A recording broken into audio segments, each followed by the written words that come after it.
Question for you. Are there secrets that only rich entrepreneurs know? And the answer is hell yeah. The second question is, do they keep those secrets hidden on purpose? And again, the answer is hell yeah. I got a entrepreneur acquaintance of mine who makes like $50 million a year. This guy's rich. And I was talking to him, this is crazy. He said there's like some blogs and stuff where people in his industry post what's working for them and they share it with different entrepreneurs. And he goes on there and he posts, he told me, the exact opposite of what's working for him. So, and I said, why the hell do you do that? He says, because it throws him off track. So he don't want any competitors, so he sure as heck is never sharing anything. But on the flip side, one of my mentors, Alan Nation, he told me, he said, Tai, go ahead and share everything you do, because most people are so cocky, they'll rarely copy you. Like Picasso said, good artists copy, great artists steal. So with that in mind, I share a lot of stuff here, free social media and stuff.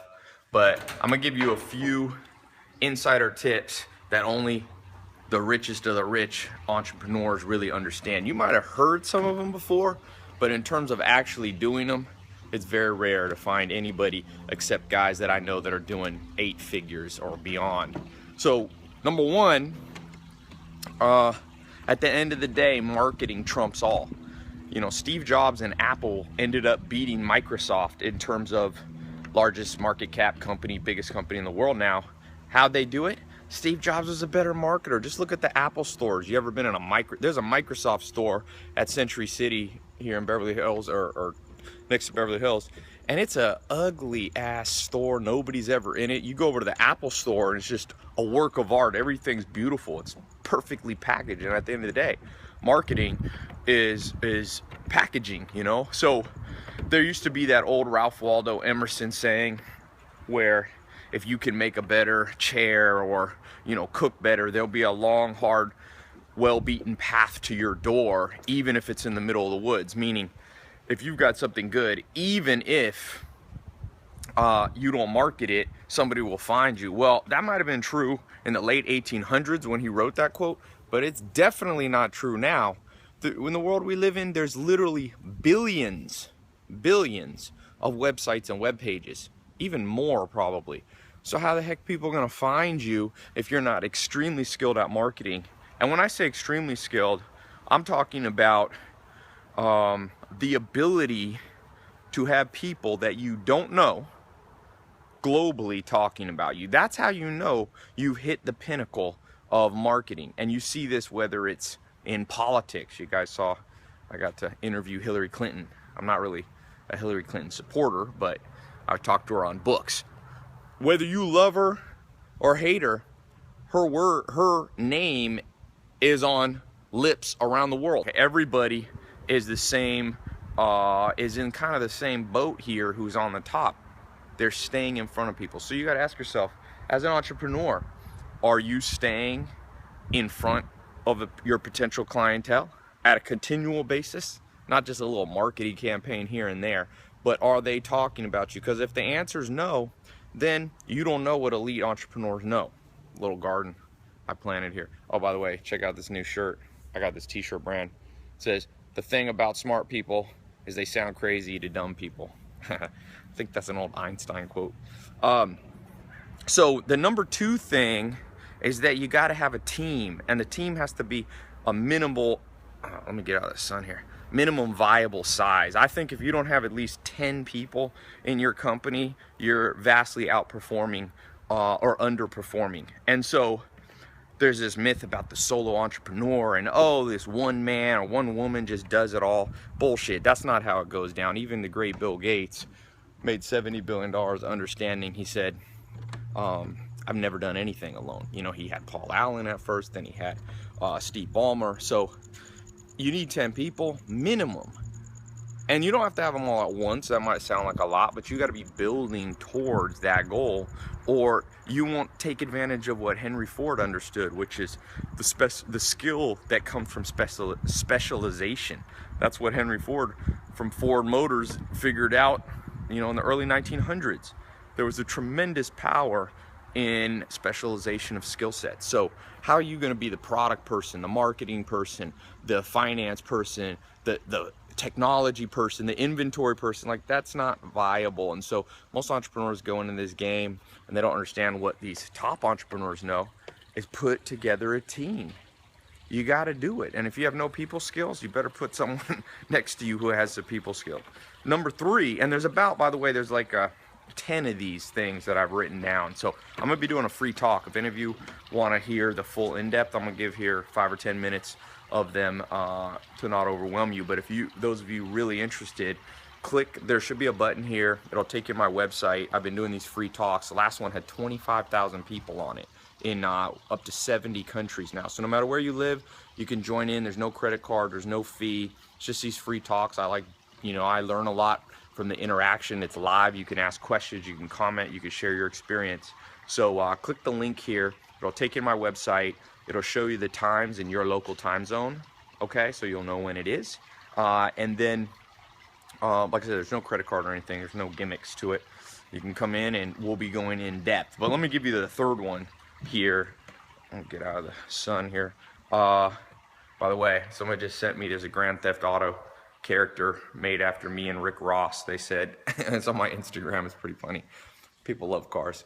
So the third principle that top entrepreneurs keep private is understanding the phasing cycles of raising capital.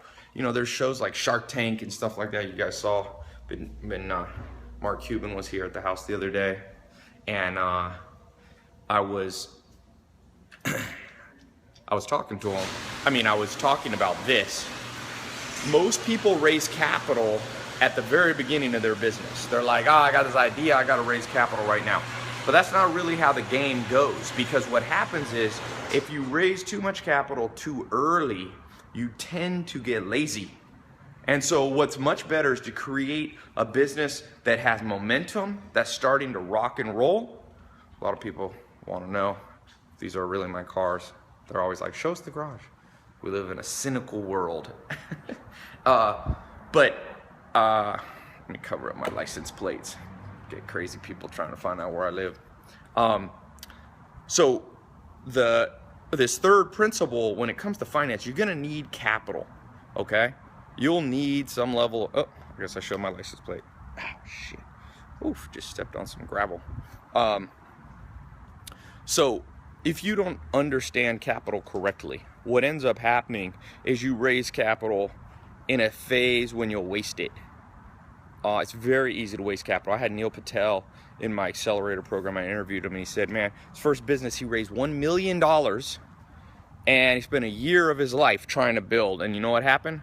He's like, I should have raised the million after I had the minimum viable product rocking and rolling.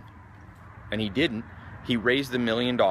He wasted it all. I've seen that. I've raised capital. So I'm more of a mid-phase capital kind of person, like raise capital a bit later in the game. And elite entrepreneurs know that. There's a few exceptions. If you're in a super capital intensive business, you might need to have some level of capital up front on day one, but very rare that you need that. Or if you're a very experienced entrepreneur, then it makes sense to get capital up front because you've already proven it. You're not going to be lazy. The capital, because most people, capital ends up slowing them down. So yeah, click the link on my site. I'm gonna be talking about these 10 secrets that only these elite entrepreneurs know, what I've learned from them. And you really want to know these things. At the end of the day, man, don't procrastinate. Life is a game of timing. It's a little bit like chess, but it's like timed chess. And with time chess, it's not just about making the right move, it's about making the right move in the right time frame. And so many people that I know, I'm out here trying to toughen up my feet. I used to live with the Amish, and you learn to toughen up.